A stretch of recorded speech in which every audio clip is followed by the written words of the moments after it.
తెలిసిన ప్రదోష వ్రతంలో చాలా మంచి ఫలితాలు ఉంటాయి. శివాభిషేకం నీటితో చేస్తే గనక 10 రకాల దోషాలు హరించబడతాయి.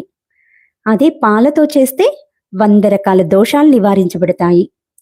పెరుగుతో చేసామనుకో 1000 దోషాలు హరిస్తాయి. నెయ్యితో శివాభిషేకం చేస్తే గనక 3000 దోషాలు హరించబడతాయి. తేనెతో శివాభిషేకం చేస్తే 5000 దోషాలు నివారించబడతాయి.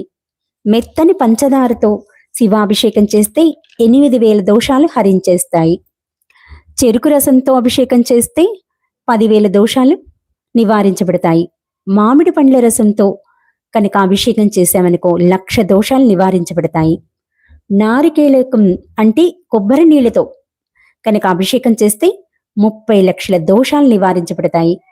ద్రాక్ష రసంతో అభిషేకం చేస్తే 10 కోట్ల దోష నివారణ జరుగుతుంది. ఇప్పుడు శివాష్టకం విందాం.